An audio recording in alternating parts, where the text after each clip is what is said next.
Nos capítulos anteriores, estudamos como Yahvé, a partir do nada, criou, além do nosso universo, aqueles ainda não conhecidos pelo homem e as demais dimensões, o imensurável exército de seres espirituais que povoam os céus, assim como os habitantes que vivem nos mundos não caídos. Vimos também como, em sua perfeição, Yahvé estabeleceu as leis da física e da química que regem este nosso universo, nos acondicionando em um sistema temporal. Quando foi criado a luz, deu início ao primeiro dia da história da humanidade. Notem que ao final de cada dia, quando o Criador diz "e foi tarde" e "manhã", ele se refere à parte escura e à parte clara do dia, dando a entender, sem dúvida alguma, que cada período da criação é composto de um dia completo, de 24 horas. E foi tarde e manhã também nos conscientiza que o dia para Yahvé começa pela parte escura do movimento de rotação, ao entardecer. Esta forma de ordenar o dia pode parecer um pouco estranha, porém é a maneira criada por Yahvé. Não se esqueçam que quando se deu o princípio da criação, a luz ainda não existia. Por isso que Abraão, Moisés, nosso Salvador Yahshua, todos seus discípulos e apóstolos, e até nos dias de hoje, os judeus e adventistas do sétimo dia, seguem esse mesmo sistema de horas, tal como o relato bíblico sugere. O dia começa ao crepúsculo, quando chega a noite. Então, da próxima vez que o sol se esconder no horizonte, lembre-se que para Yahvé e todos os seus filhos, este bonito espetáculo do arrebol anuncia o fim daquele dia e o começo de um outro. É a viração do dia.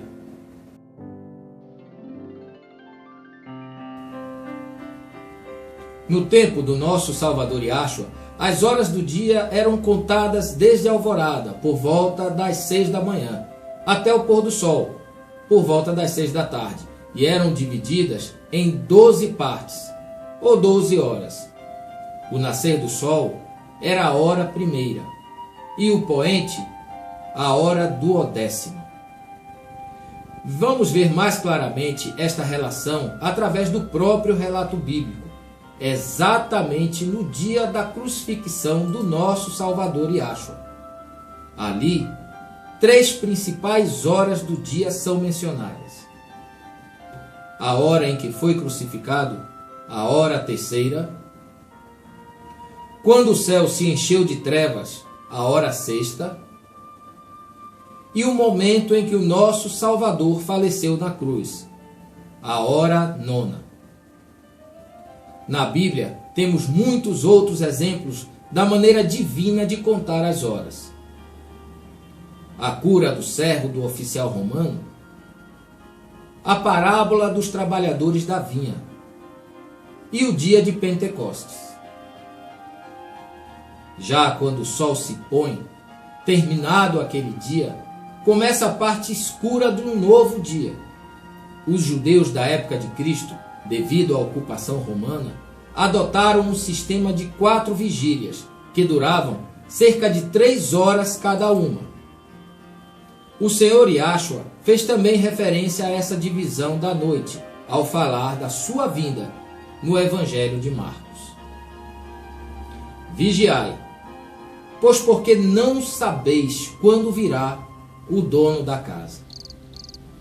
Se à tarde, se à meia-noite, se ao cantar do galo, ou se pela manhã. Logicamente, essas horas não eram exatas, mas aproximadas, pois a duração dos dias variavam de acordo com a época do ano. Agora que você já sabe como são contadas as horas dos cristãos, daremos continuidade aos demais dias da criação até o descanso de Yahvé no 7º dia, o sábado, ou o dia do Senhor, único dia que foi bendito e santificado pelo próprio Criador, porque nele descansou de toda a sua obra.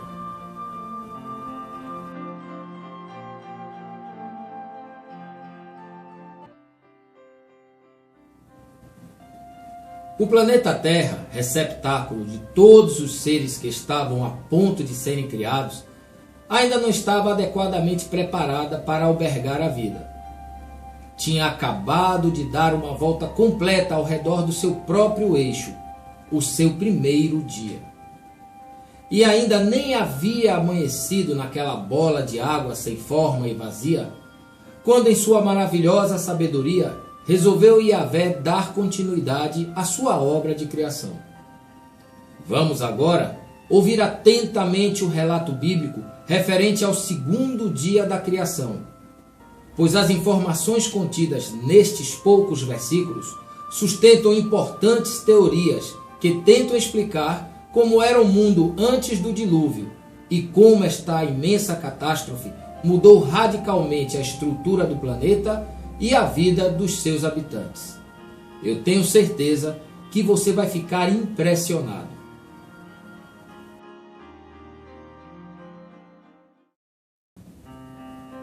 E disse Yahvé: haja um firmamento no meio das águas, e haja separação entre águas e águas. Fez, pois, Yahvé o firmamento, separou as águas que estavam debaixo do firmamento das águas que estavam por cima do firmamento. E assim foi. Chamou Yahvé o firmamento de céu. E foi tarde e manhã, o dia segundo. Deu mesmo para você entender?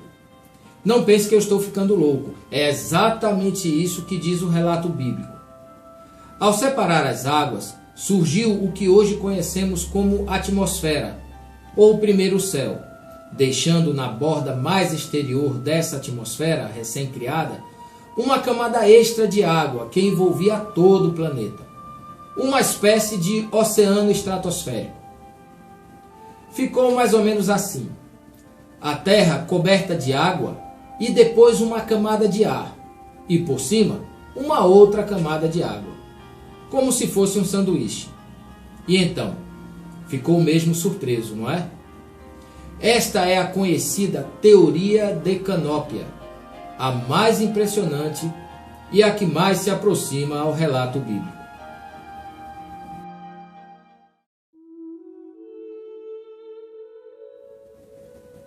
Com esta configuração, Yahvé proporcionaria um efeito estufa, distribuindo um agradável clima por todo o planeta.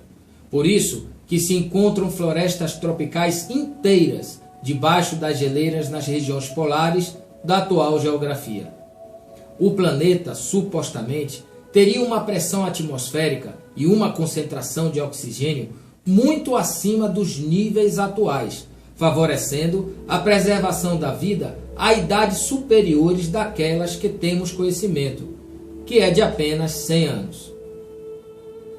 Com uma maior longevidade, em um ambiente muito mais favorável à vida, o homem e os animais atingiam intelecto, força e tamanhos descomunais, principalmente os répteis, que ao longo da sua vida não paravam de crescer.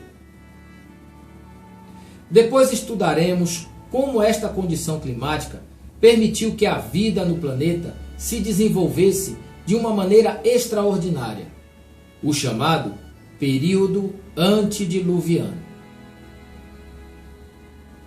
Não sei se vocês notaram algo diferente, mas ao final do segundo dia da criação, Yahvé não confirma que sua obra havia sido boa.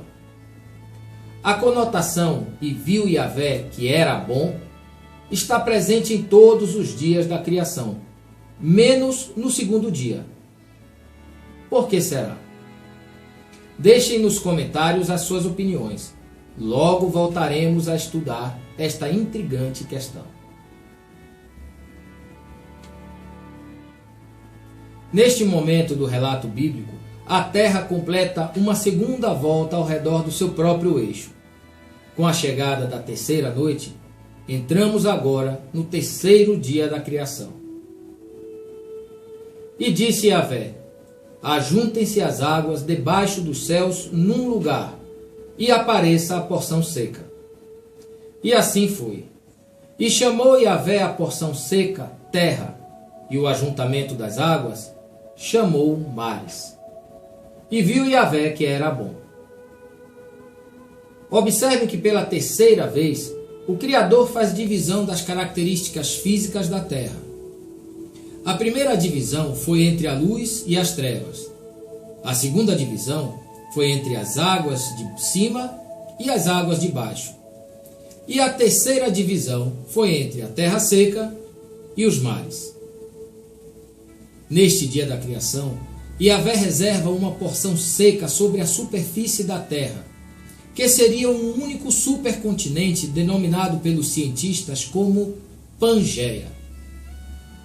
Quando Yahvé ordena que apareça a porção seca, que chamou terra, a palavra utilizada significa tornar visível, indicando que a parte sólida já estava presente. Não foi criada, e sim reestruturada.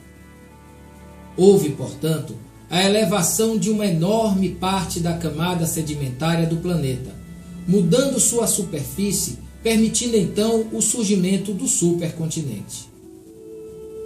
O excedente de água, para que se pudera emergir tamanha quantidade de terra, foi transferida para a parte inferior da crosta terrestre, criando assim um imenso reservatório de água debaixo do arcabouço do planeta.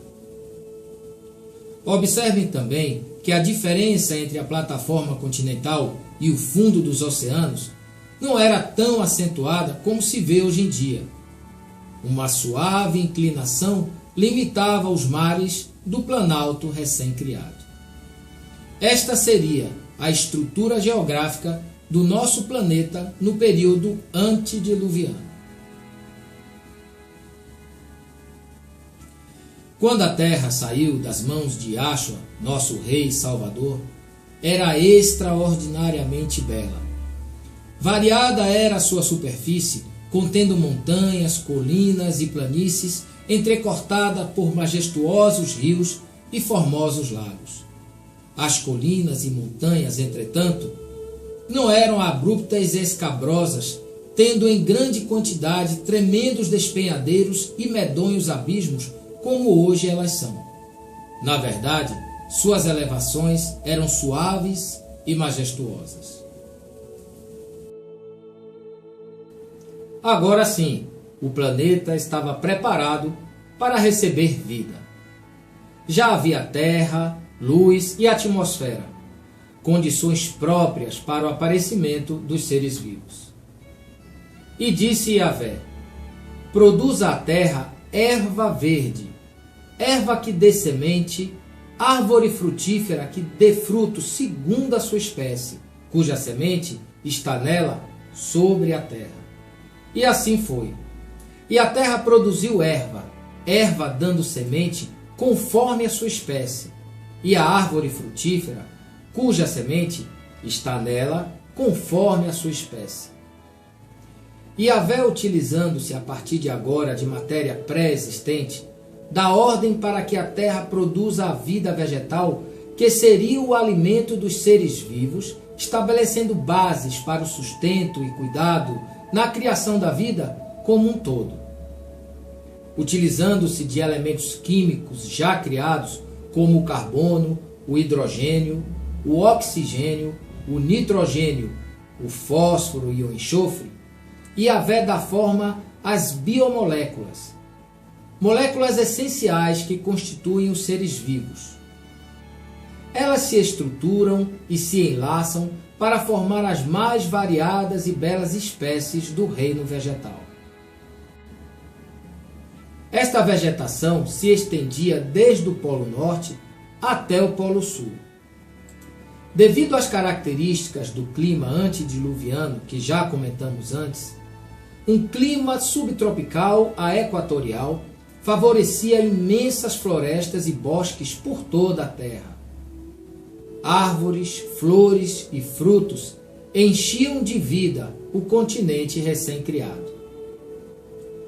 Porém, não se esqueçam deste pequeno detalhe. Yahvé deixa bem claro, segundo sua espécie.